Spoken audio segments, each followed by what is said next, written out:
Welcome to Positionality, a symposium on Latinx and Latin American art in Canada. For our second session of the day, we are joined by Nurale, who is representing the Power Plant today, and will be moderating our artist talk In Between Identities with Luis, Sebastian, and Faune. I would like to start the session off by acknowledging that the land on which their gallery is placed on is a traditional territory of many Indigenous nations. The area known as Tkaronto has been caretaken by the Anishinaabe Nation, the Haudenosaunee Confederacy, and the Huron-Wendat. We acknowledge the current treaty holders, the Mississaugas of the Credit First Nation. This territory is subject to the Dish with One Spoon Wampum Belt Covenant, an agreement to peacefully share and care for the Great Lakes region. Today, the meeting place of Tkaronto is home to many Indigenous people from across Turtle Island, and we're very grateful to have the opportunity as immigrants and settlers to this land to work and present here. We also realize that today we're all coming from different regions throughout Canada, perhaps even Latin America or elsewhere, and this land acknowledgement only covers a small portion of unceded territories. I encourage you all to learn more about the land on which you are situated, the traditional ways of knowing and being prior to colonial impositions and genocidal practices. As a starting point, I recommend visiting native-land.ca. I will add a link to that in the chat, and I will now pass it over to Noor. Thank you so much for the wonderful introduction. Muchas gracias a ustedes y también a Sur Gallery for this invitation. Thank you to Sur Gallery for the invitation. So in today's panel entitled In Between Identities, artists Luis Cisneros, Sebastian Oria Muno, and Faune Ibarra will speak about their respective practices, which address notions of belonging, transplantation, and identity as Latinx artists living in the diaspora. In their works, we will see themes relating to race, gender, class, and immigration status. And I think for myself, and I think many of us here gathered today, the title of the panel resonates with a lot of us who are diasporic artists, curators and scholars, and even audience members, because our migratory paths are essentially forged by adaptability, perseverance, and an embodied knowledge of all the places, traditions, and realities that have come to shape who we are as individuals that are ancestral to the Americas, but definitely displaced from our original homelands.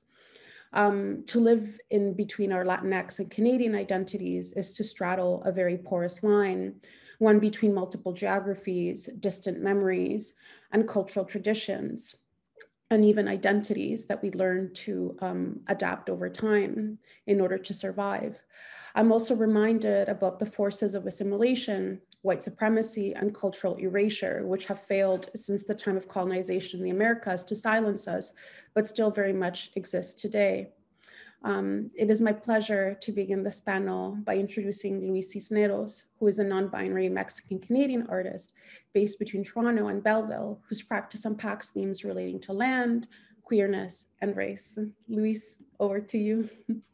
Hi, everyone. Hi, I'm Luis Cisneros. First, I want to thank La Cap Sur Gallery for hosting this incredible symposium and those involved in this project. And also thank you, Nora Ale, for being associate curator and moderator for this artist talk.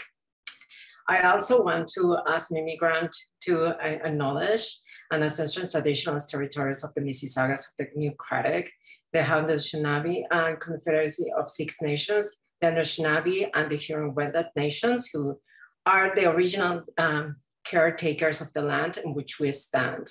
I will also like to acknowledge those who came involuntarily, particularly as a result of the transatlantic slave trade. Also, we honor and pay tribute to ancestors of African origin and descendant. As an immigrant in my practice, I explore the relationship with the Canadian and Mexican cultures and their lands, because I consider myself in between the two. I can see them from the other perspective. I can learn and grow from the difference and find what they share in common. One example that I represented in my work is Resilient, that is a self-portrait depicted in my journey from the birth in Mexico to my rebirth in Canada. This artwork consists of 3 layers depicting the complexity of the identity as Mexican-Canadian non-binary person. The layers narrate the scenes of my birth in Iztapalapa in Mexico City, my upbringing in Tijuana, Morelia, and Mexico City, and my rebirth in Toronto. I use landmarks like Volcano Popocatépetl or the CN Tower to locate geographically the work and to create a cultural context and references. To reflect how the land affected my life, I portrayed the expression in the face and the body of language accordingly. The use of flora and fauna that are endemic for the Mexican and Canadian lands depicts narratives of the circle of life, immigration, and my Mexican First Nations heritage. If we can go to the next, please. Thank you. Also, my beliefs of spirit animals evoking my different personalities. The representation of different skin tones to explore the idea of mixed race that runs in my family, as I have First Nations, Spanish, and British backgrounds. But also, I am perceived in Mexico as a white person, while in Canada as a person of color. The monarch butterfly circle of life to enhance the entanglement between the two countries, not only its biodiversity, but also the migration of people like me. As you can see in the next slide, we can see the three layers together. The idea of having these three layers on this work is reflected how your identity is built with the time and complexity, showing the entanglement between each layer, fitting all in a triangle composition referring to my queer identity. Another work that I want to present, it is Awakening. If we can go to the next, please. Thank you. It is a three-dimensional mixed media painting in which I explore my gender and self-representation. I render myself as a woman with the colors of the transgender flag in which I explore my gender identity. Further symbolism found in this piece includes the flowers and the female figure. Coming out of the darkness. The darkness represents the violence we face because of the gender identity. We see the figure emerging, looking ahead, but it's still affected by it. Another aspect that I use, again, is the flora. The piece celebrates Mexican and Canadian culture through the representation of floral emblems and based on traditional Mexican teen art.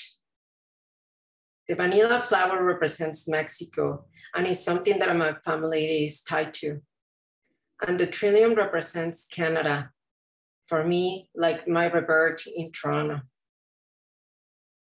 The flowers, along with the figures sitting expressions, also represents the self-acceptance and self-love will triumph against adversity. One of the expressions that you hear so much when you are outside Mexico is that you have to be more Mexican than people living in Mexico. To me, that refers to thinking of what makes you Mexican. Living outside your country makes you question who you are outside that context. In the next work,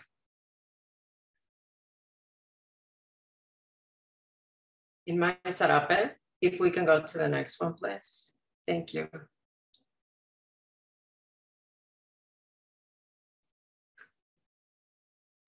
In my Sarape, I explored this work as another self-portrait, but it's made out of 60 receipts, date and curated from 2009 and 16 retail shopping bags.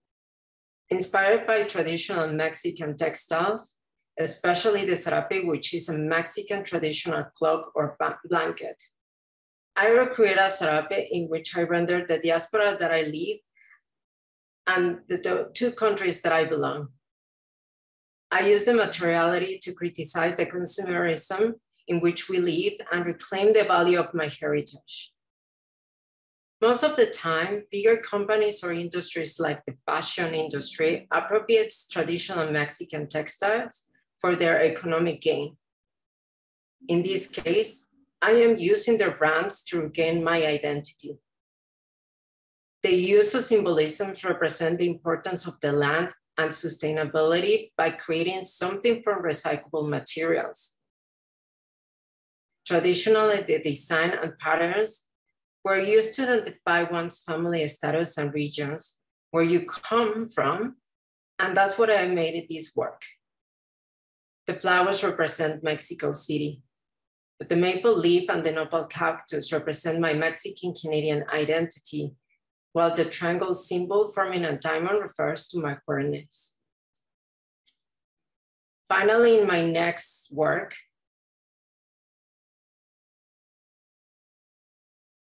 we can go ahead, thank you. Then soy nopal is an important cactus in Mexico. Its relevance dating back to pre-Hispanic times. The cactus has been represented in the Mexican Aztec culture and is the Mexican coat of arms. This sacred cactus represents the land and is typical ingredient of Mexican gastronomy. Unfortunately, it has been used as a symbol of racism and classicism, such as the slur nopal en la frente, or nopal on the forehead. This slur refers not to having European facial characteristics, and in this piece, I reclaim the slur by showing how proud I am of my heritage as a Mexican. The sculpture symbolizes my identity as a Mexican immigrant and my relation to the land. I use the cactus to create a landmark and position me as the other. The writing in the cactus serves as a memento rendering the Mexican diaspora. To me, it was really important to place this piece in City Hall. That's where the installation happened. My intention with this work is to highlight my POC diaspora experience, celebrating the traditions and cultural heritage that we bring as immigrants to the new land, but also recognize the barriers, discrimination, and violence that we face. Thank you so much for listening. Thank you so much, Luis. You addressed a lot of things that are particularly important when it comes to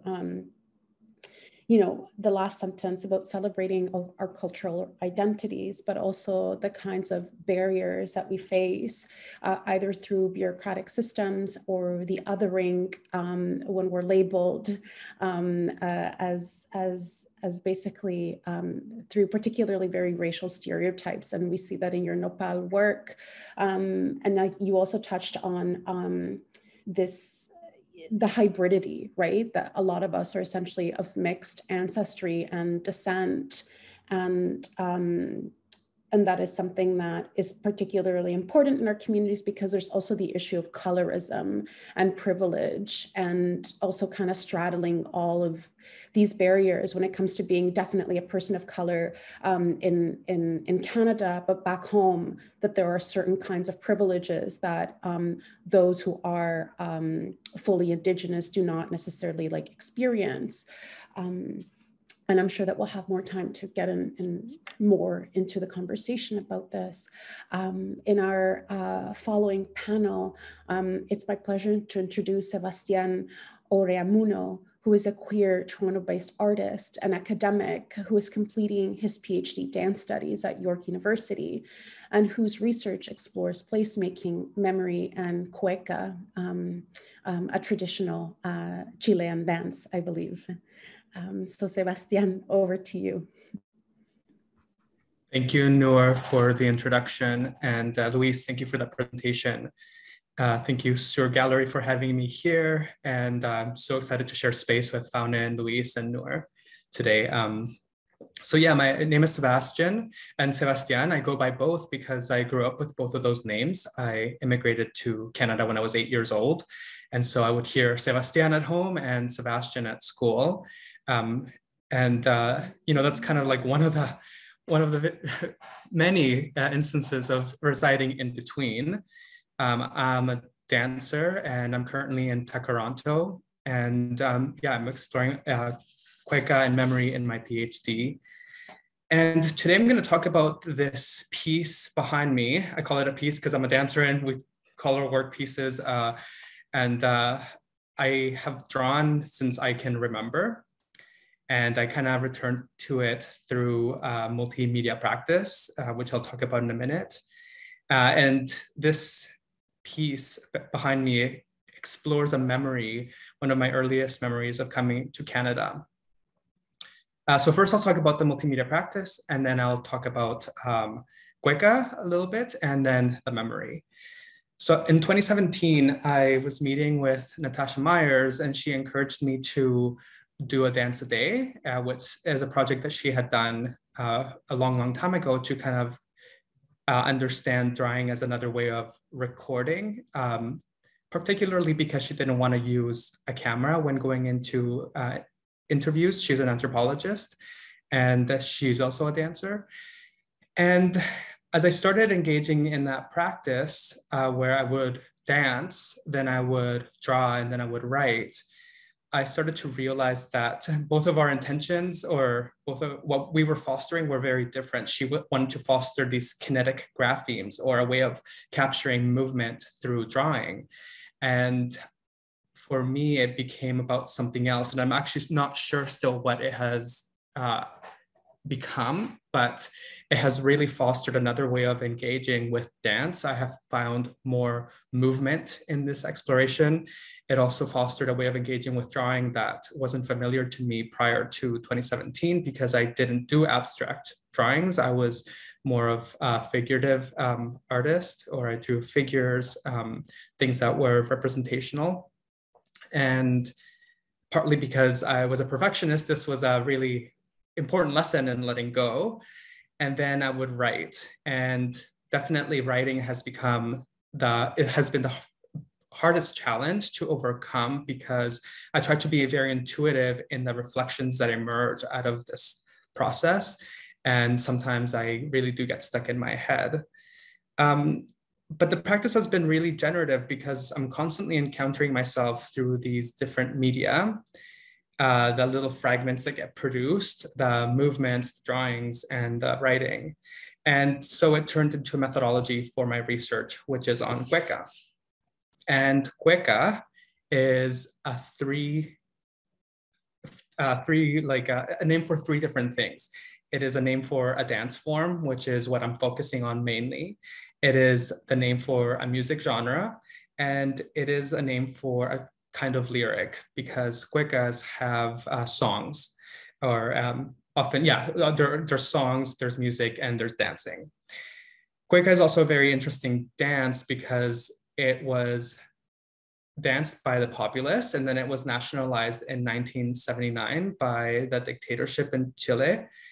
And then it was taken up as a protest in 1978. So before it was nationalized, it was taken up as a protest by the women of La Agrupación de Familiares de Desaparecidos Detenidos, de Detenidos Desaparecidos, on March 8th, 1978, which is International Women's Day.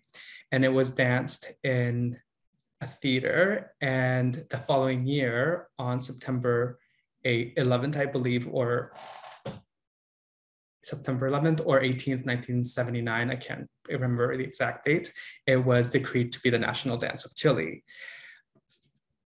And part of the reason that it was decreed the national dance of Chile is because it forwards this narrative of mixture, or mestizaje, which, as we learned in the previous panel, can be utilized for different things. And in this case, it's utilized to erase the African and indigenous influences or inspirations, which can be heard actually in the music of Cueca.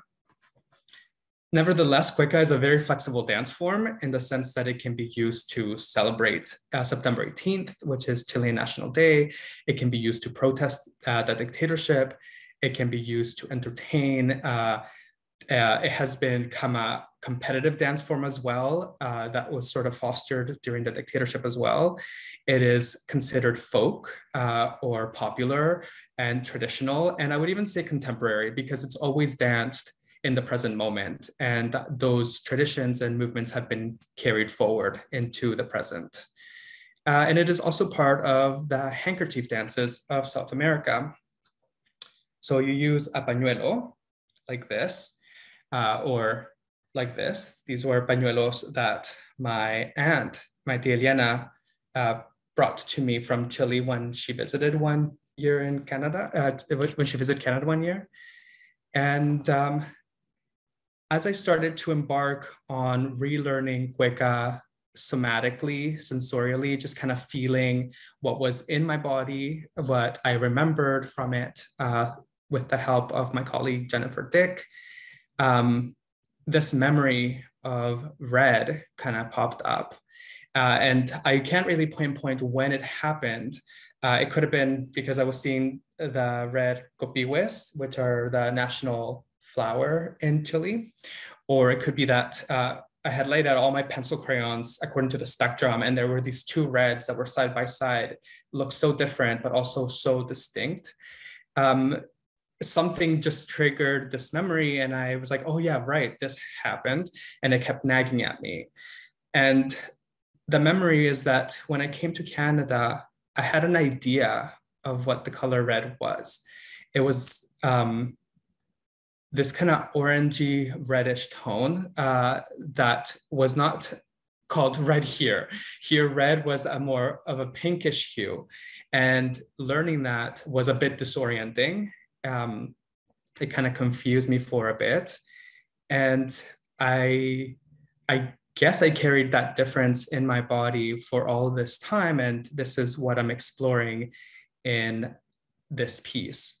And so in this work, I photocopy this pañuelo in particular in different formations. I let sort of the photocopier kind of decide how it's going to be squashed.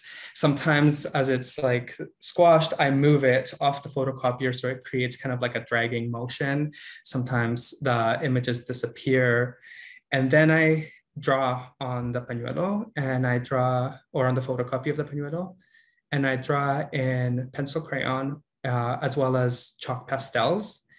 And again, this is just very intuitive drawing, abstract drawing, and let kind of that process inform how the drawing is going to emerge. And I just wander into the memory and try to locate, if there's, rediscover, recuperate more fragments, see if there's anything more there. And then I write a short reflection about what comes up, also just being very intuitive and letting whatever memories have come up during the drawing sort of dissolve away, and letting the writing kind of take over and see what comes up in that moment. And sometimes the writing is very closely related to the memory, and sometimes it swirls out. And so I'll just share three drawings and the reflections with you, just so you can get an idea of what I'm talking about.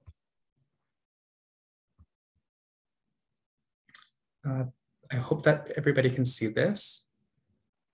This is one of the, thank you. This is one of the drawings that's made with pencil crayons. Just gonna zoom in. I'm learning English through a workbook.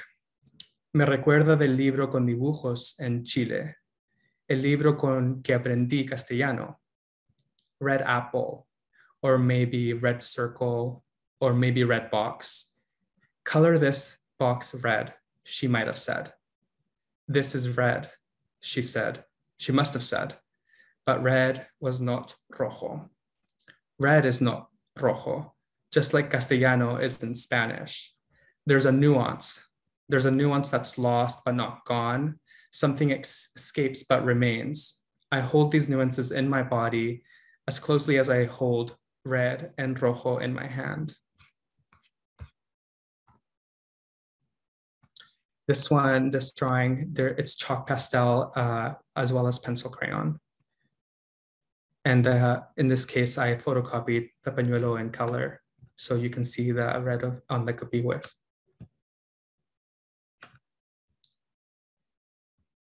Rojo red is a boundary that can't be uncrossed.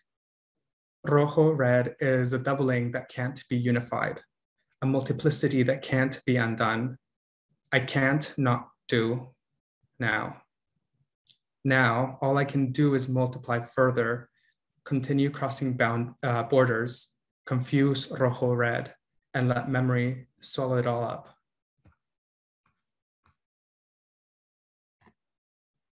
And this is both chalk pastel. The memory monster proliferates. I haven't let anything go, yet much has dissolved, except an image. Someone, me, holding a red crayon, wax, pencil. Red, I am told. Red? Much has dissolved, but not the confusion. The image and the confusion mingle, multiply, and so the memory monster proliferates. So what has arisen in this process, which I'm still working on, I've only created 44 drawings, and I want to complete 77.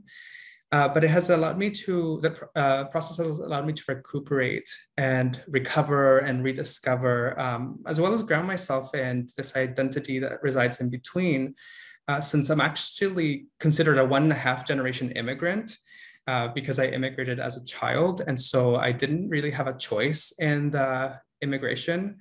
And so my parents' experience and my experience have been quite different. I also, in this in-between identity of being 1.5 generation, I have had to negotiate different cultural horizons. And as I entered academia and the art world, there have been more cultural horizons that I've had to that have emerged out of from in between those contexts. And all of these cultural practices, artistic practices, academic practices, and more have shaped my sensorium, the way I make sense of the world. And I tend to reside in these in-between spaces. I am doing a PhD in dance studies, but I'm very much informed by anthropology and artistic practice and practice-based research. I'm learning about my Chilean community in Toronto right now, as well as the Indigenous community in Toronto and in BC, which is where I grew up. I work in between media, drawing, dancing, writing, film even. I love being connected to so many different things. And I always talk about how I'm always on the periphery of stuff because I'm always sort of like too shy to enter into directly. So I take a long time to come into something. And that allows me a little bit more time in the in-between spaces. And I also often mention that I don't consider myself a hyphenated Canadian. I'm not a Chilean Canadian. I think of myself more as being in the hyphen or the hyphen and as emerging in between those cultural practices and ideologies. And so there's a lot of in-betweenness in my life, which has been amazing to explore in this project. I was going to just mention that I have some future directions for what I wish to do with this. One of them is actually create a dance piece out of the drawings by using them as a score and letting the movement in the drawing sort of come into my body and construct movement out of that, and then put it all together as a cohesive dance piece. I also want to perhaps put this in a gallery and just see how that looks outside of my house, because right now it's in the wall behind me, which is part of my living room.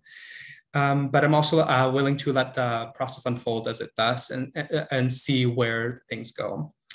I just want to end off by saying that I'm really inspired by my mentors and friends, dance artist and scholar Jennifer Dick, and multimedia artist and scholar Nava Waxman.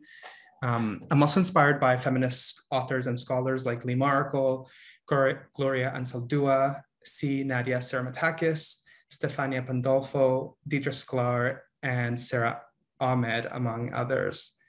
Muchas gracias. Thank you. Thank you, Sebastian, for your wonderful presentation.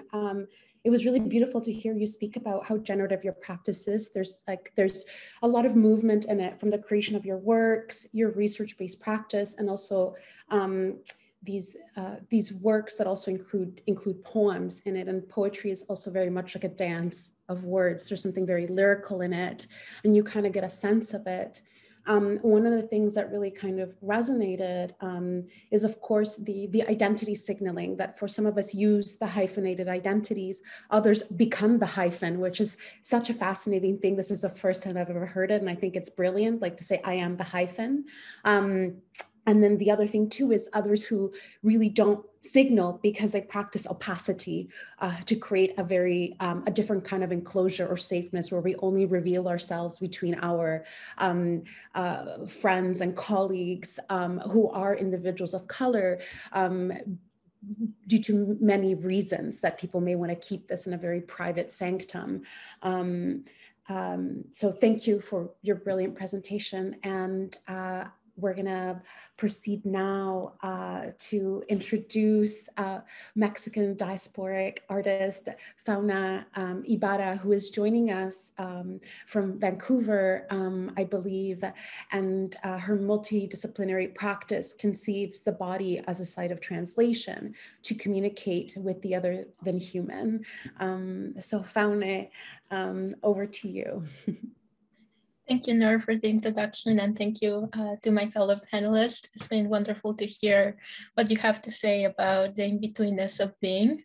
I also want to thank Soar Gallery for organizing this, but particularly for putting together accessibility at the forefront of your event. My mom is present, and it's very meaningful for me that she is able to hear my presentation in Spanish, so thank you for that.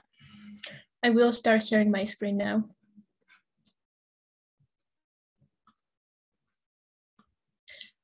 Today, I'm joining you from so-called Vancouver in the lands of the Squamish, Tsleil-Waututh, and Musqueam peoples, to whom I am deeply grateful. Whatever we might be, it is crucial that we keep educating ourselves in the past and present stories of land dispossession, those who keep being affected, and the effects of seen across the globe. What I am presenting to you today are considerations tangential to my practice, part of my research, thoughts I work through, and poetics I tend to hide behind. The word diaspora and the image of dandelions are interlinked in my mind. Like a diaspora, a dandelion is always arriving, belonging in transit, conspiring futurity in its many iterations. Diasporic groups prevail in motion sustained by the distance in between the ground which seated them and the lands they travel through. I am interested in dandelions because they remind me of the role of diasporas in history. From Latin, diasperine, diaspora means to disperse. Blown by a wishful person or the wind, dandelions disperse and iterate. They adapt under challenging conditions. They are seeds and seeders, never meant to stay in the same place. I have moved between and across Mexico City and Oaxaca, Corner Brook and St. John's in Newfoundland, and Vancouver. I say I am a diasporic artist because I regard the context of my practice more so than the medium. The legal conditions of my affiliation to the Latinx Canadian diaspora are thoroughly described on the back of a study and work permit. The wording of my immigration status is generous in its writing. Of so-called Canada, I am first and foremost a temporary resident. Being a quote-unquote temporary resident seems like a suggestion to me to reside only in the ephemeral. So extrapolating the term temporary resident status to my own practice has served me to acknowledge the cyclical conditions of my art making in relation to the spaces that welcome, resist, and or reframe my identity. For the final project of my undergraduate degree, I collected all the application packages I have submitted to the Department of Immigration, Refugees, and Citizenship Canada to enter the country, and then I folded them individually into balloon shapes. Copies of my passport, details of the addresses of my family, medical forms, bank statements, list of former employers, among other very personal information, were elevated 5 feet, 7 inches above the gallery entrance floor. I referenced my height to reconfigure the entrance of the exhibition to conveniently fit me while making others aware of how they entered the space. I think a lot about making and writing in a language that my mom didn't teach me, a language that most of my family can read. I wonder then if adopting a Latinx Canadian label is a way to sound the in-betweenness of language and the land that seated me, or if it's another way to render myself legible to those institutions which cannot discern beyond national traits. That is, I wonder if by adopting a label, I am by extension adopting a system that advances the colonial understanding of these identities. Through my work, I tend to enact a methodology of care that acknowledges the traces of my transits as I assume responsibility for my foreignness, my legal status as a temporary resident of so-called Canada, and my condition of uninvited guest to the lands I travel. Through what I have come to call diasporic gestures, actions to grant oneself to the currently inhabited place, I've undergone different adaptive processes to understand a simple question, yet a complex matter. As a diasporic person, where do I belong? In this work, I do exactly what the title states. I sew a maple leaf to a ficus. I collected maple leaves in Corner Brook during the fall and brought them to my childhood park in Mexico City in the summer. At the time, I was interested in conversations these two entities could have, and saw myself as an enabler of this exchange.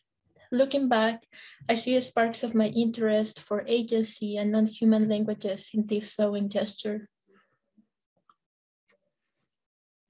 These diasporic gestures were a lifeline during the pandemic.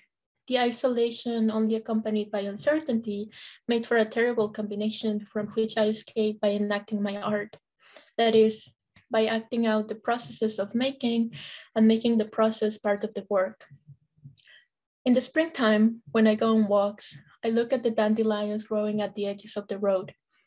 I think of them as temporary residents too. These flowers have taught me that residing at the margins is strategic to their resilience. And like them, I embrace margins. Margins can be strategic points to observe the interrelation of the materials, non-humans, and the land. However, I refuse to settle at the margins, and instead, I gleefully accept Donna Haraway's invitations to mobile positioning. For Haraway, there are vantage points achievable by those with certain lived experiences, but she warns us against assuming the place of the subaltern and instead proposes mobile positioning as a way to question what we see and from where we see it. Here the diasporic body, there the nomadic body. A commitment to mobile positioning turns the understanding of colonial, imperialist, and xenophobic oppressions into circles where there is no one clear receiving end. This is why relationality becomes crucial in my practice, because if I'm to understand my responsibility to the land as an artist working from so-called Canada, first, I need to understand the relationality of my making. For instance, I understand that the conditions of my transits are subject to the places I travel through. When I travel between Canada and Mexico, sometimes I am a temporary resident and sometimes a citizen. There is something lost in translation, something I cannot say in Spanish nor English about the terribility of being a different political subject. So, how can we document journeys of belonging? In the Stranded in Bed, I activate in an intimate setting archival imagery of the book Through Newfoundland with the Camera, published over 100 years ago, containing the photographs of Robert Edwards Holloway. By inviting a stranded iceberg from over 100 years ago to my bed, I'm inviting it to the marginalia of temporarily belonging. I'm gonna share the video with you.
In my work, I'm interested in how we come to understand the collective memory of space and our bodies, understand how we come to inhabit time and land.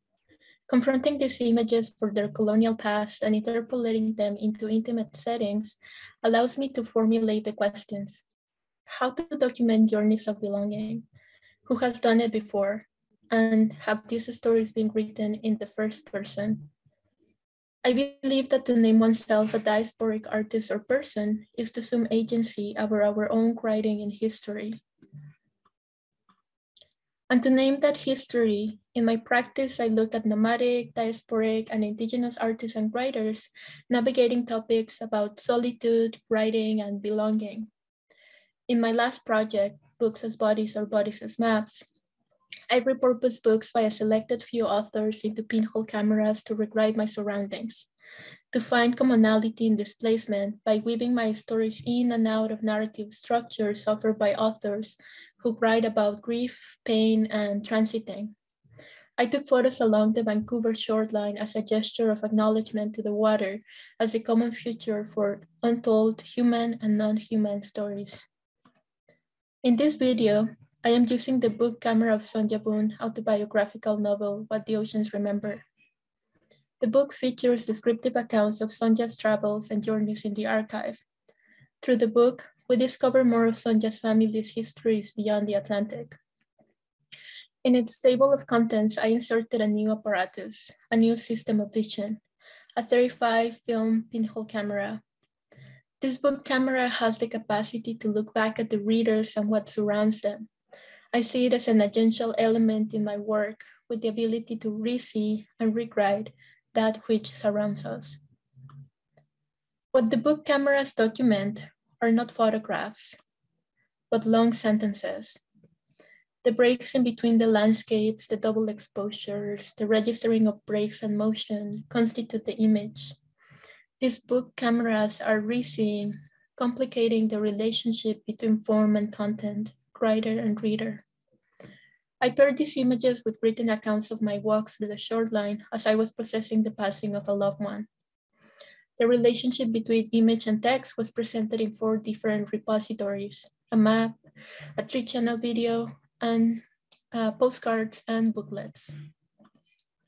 Referencing my body again, these booklets were hanging from the ceiling to my eye level. These booklets are almost square-shaped and are bound only by an elastic thread. Just like the open hook holding their spine, the possibilities to assemble and reassemble the images in the booklets is left open. The map I made was placed on a plinth, inviting readers to take it off and navigate the book map in relation to their own bodies. Viewers are invited to unfold a long sheet which references my height, 68 inches long, containing all the images, the long sentences, and the text I've written about the process of this project, the authors I read, and the relational thoughts I had as I walked near bodies of water. The images and text create perpendicular lines, prompting the reader to unfold the book map in different directions, encountering new connections between image and text.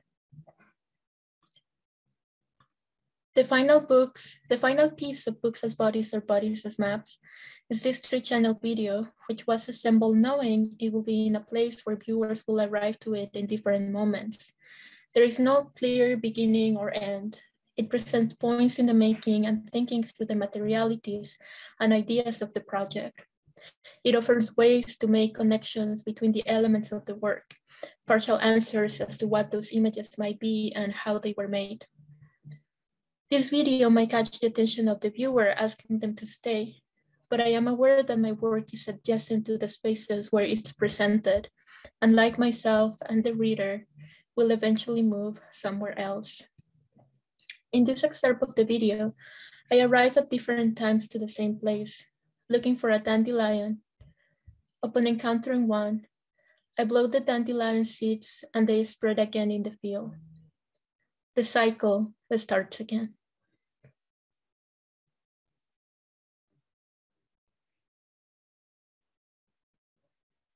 Fauna, muchas gracias for that very powerful presentation. You so eloquently spoke about the methodology of care, but also, you know, addressing both, I think, mining archives, both personal and historical, to kind of trace you know, histories of migration, of grief, and also of longing that I think are highly relatable to the context, which is something that you emphasize, that being a diasporic artist is something that is grounded in a context of our positionality, of the lands on which we're situated on. And at times, of course, we, in the context of so-called Canada, we're uninvited guests. So I was really moved by this. And the other thing that really kind of struck me is when you spoke about legibility, that sometimes when we assign particular labels for ourselves, is that so that we are a bit more digestible to systems that tend to oppress us or minoritize us as a way to circumvent all of the inherent racism and bias and bureaucracies that were faced or have faced in the past. At this moment, I want to invite all of the artists to turn on their cameras. And of course, the audience, if there's any questions that they have for us, and this really kind of incredible talk that touches upon a lot of themes that are both personal to the artist, but also highly political and relatable on all levels. I think what really stuck with me about Sebastian's presentation was like this system of vision that we all have in seeing colors, something as simple as colors, and how it defines us in terms of our understanding of the world and how we navigate day-to-day life with understandings that are quite different from what maybe we were growing up when at home. So I really appreciate that very complex topic kind of brought into your own experience growing up. It was really powerful. Thank you for that.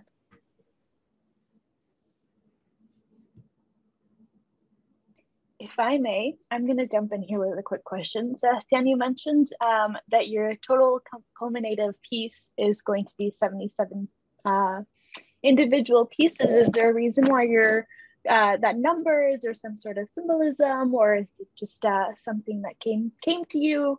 I was just kind of curious about why 77 was going to be, that's where it ends. Thank you for that question. It started off as that's what my wall I can occupy on this wall. I don't know if I can. There's just, that's just how much room I have right now. And it was accidental because I put the first drawing kind of in the middle. I put it there. That's the middle of my wall. It's not the middle of the screen, but I put it there. And then from there, I kind of was like, oh, this will fit around 77, which was kind of serendipitous because 7 is my favorite number and it was my grandma's favorite number. So there's a doubling that happens there as well, which is really nice. And yeah, one thing, I had a reflection that talked a little bit more about red, to go to Fauna's point. And it used to be my favorite color before I moved to Canada. And then once in Canada, it switched and it wasn't that anymore. And I don't know what that connection is there. I mean, it might be obvious, but also it's so hard to, like, retrospectively, it might seem obvious, but at the time it just wasn't. And so red became my favorite color after moving to Canada. I really enjoyed the juxtaposition between Luis's work being so three-dimensional in the sense that you create these tridimensional structures, and then with Fauna's like the two-dimensionality of the film and photographs, which, you can obviously see dimension in there. And we've been taught to read media, that kind of photographs as, like to go into them, right? So that the three-dimensionality of photograph is sort of imagined, even though it's a two-dimensional objects. So I really appreciated that juxtaposition of that, and seeing West Coast. I think it's true. There's a lot of wonderful kind of synergies that are kind of shared in terms of like the media and the practices and the themes. And we just had a question come in from Wilmer. Thank you for asking this. So he's saying, thank you, artists, for sharing openly about your practices. The first question is, what do you think is a challenge that diasporic Latinx artists face in connecting with community? So can we try to unpack this question? What is the challenge that we as artists face here?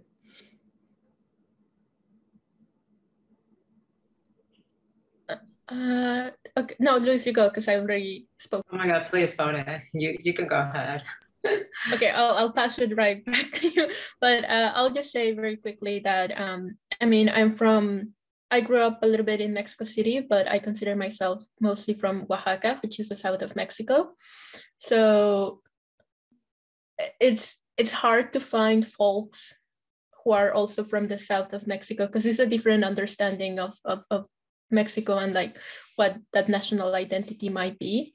And I'm very privileged in that I am an artist and that I have like a platform to share my work. But a lot of the folks that are from the south of Mexico come here to work as farmers in programs that are like hosted by the government, that are not really fair for them and that are very exploitative. So I think that's my community, and I have a hard time connecting with it because I'm removed from that reality, but I'm removed because of my privilege. So it's hard to make those connections. And as well, it's all about bonds of solidarity. And sometimes I find that solidarity comes in the form of, like connections with indigenous peoples here, and trying to understand my place as a visitor, as an uninvited guest to the place I am. So those are the challenges that I faced in my very particular context. If may I jump in, I think in the beginning it was actually language, just to be able to communicate even in English. Like when I just arrived in this country 17 years ago, I remember back then the panorama of like Latin people, it was almost non-existent. Like it was really even hard to find people who spoke like Spanish, or like who were like many like from Latin American. And I think that the scene has changed in Toronto so much, and now like it is easier to find those people, and the community keeps growing, and that is fantastic.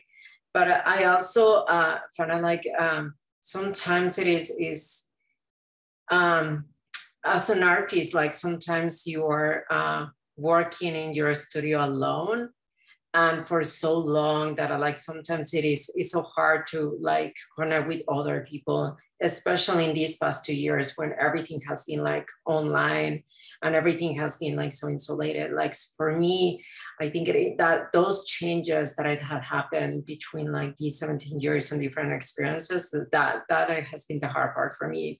Like, and also like the funny part now is like, since with my partner, the language that I was speaking most, it is in English, I start forgetting the slang or the lingo, the Spanish lingo.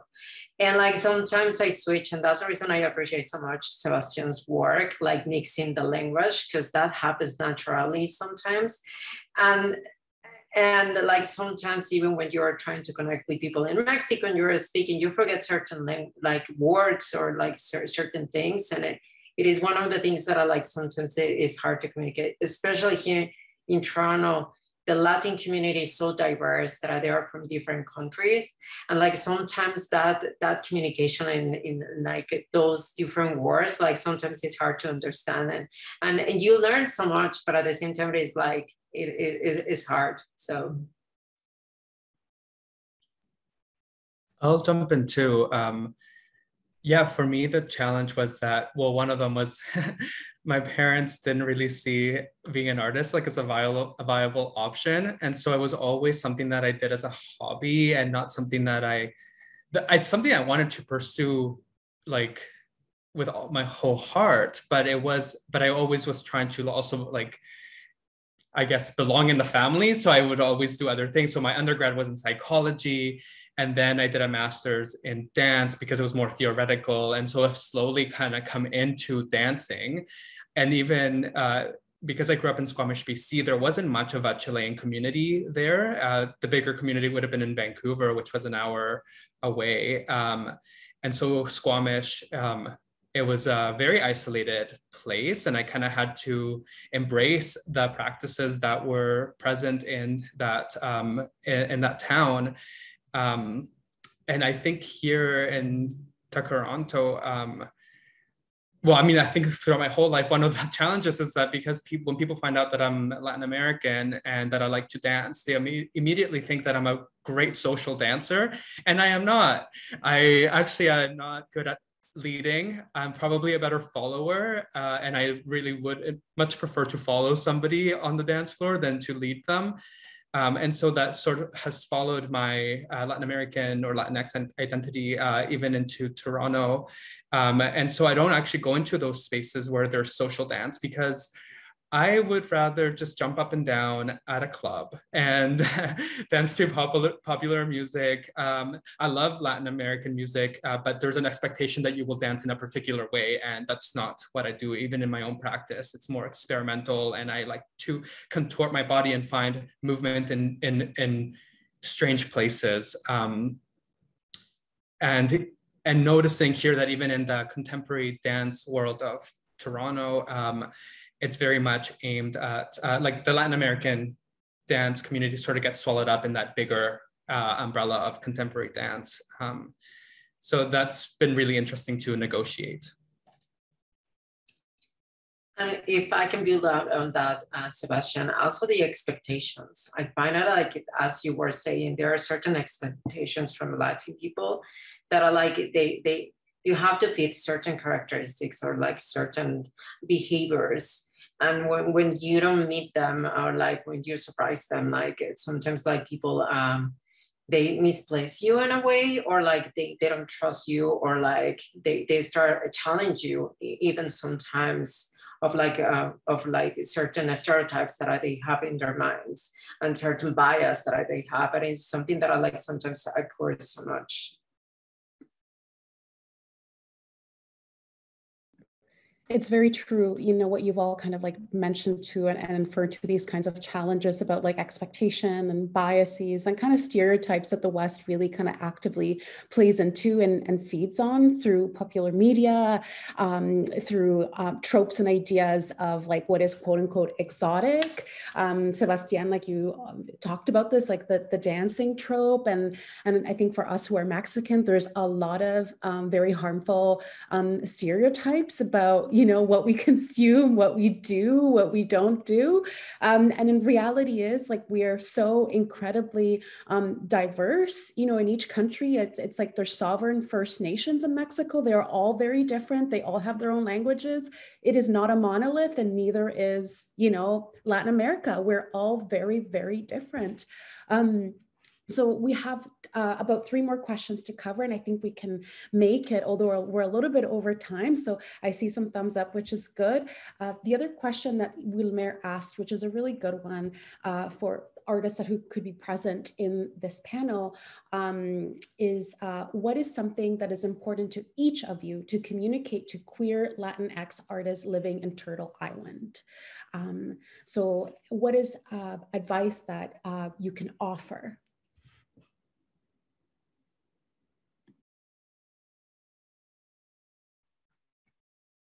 I think a responsibility to understand and indigenous practices. And I say that because it has been so generative for me to, I mean, like I say that, I don't mean that in an extractive way. I mean that in like a respectful way, like to learn about the indigenous community in Toronto and to go to different virtual events that are not actually going to be live soon through Native Child and Family Services, as well as Dorem Ganonsa.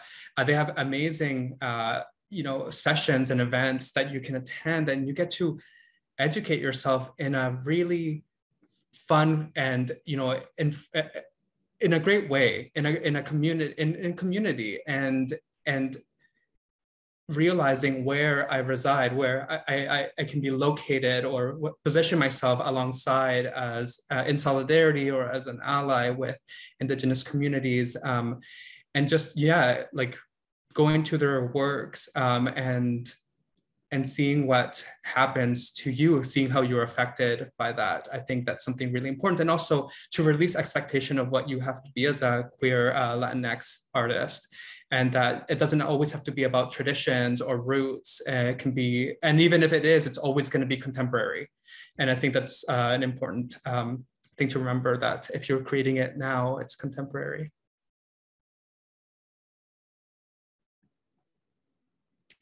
Thank you, Sebastián, for your guidance. And I think for me as a curator, I can definitely suggest that for queer Latinx artists who are either emerging or who have recently moved to Canada or just on the verge of getting their practices out and about, definitely going out, meeting people, connecting with also the Latinx community here, who can definitely be a sounding board, a resource, and between us, we can also foster community, although we come from many disparate places and locations. So there's a couple of questions. So the third one that we should address is from Nestor Medina. So Nestor, this question is addressed to you, Sebastián, and he mentions, to your comment on Castellano, it is not the same as Spanish. I wonder if you could comment on the tensions, overlaps, and shared histories among Latinx individuals, given their linguistic and cultural differences among them. I really wish I could answer that question in a complete way, and I really can't, because one, I'm not a linguist. Again, this reflection really was something like a memory that kind of came up, and it was something that was passed on to me by my parents, that Castellano is different. I'm just hearing my mom's voice right now. It's like, it's from Castilla, es de Castilla, right? Which is different than Castilian, different than Catalan, because it's a different part of Spain. And so I can't answer any more than that, other than to say that there are tensions and there are overlaps within Latin American and South American, Central American, Caribbean countries, but it's not a monolithic identity, as Noor has previously said. I think, Nestor, just to address your question, for me, from my position as somebody who moved from Mexico to Canada, the first encounter with Chilean friends and Dominican friends and Argentinian friends, it was also this encounter with the way that they spoke, which was quite different from the way that we speak in Mexico. And actually, even from the city to the north, I believe that there's differences in our accents as well. Fauna, you're also nodding your head. So there is quite a lot of tension. It's not so much like the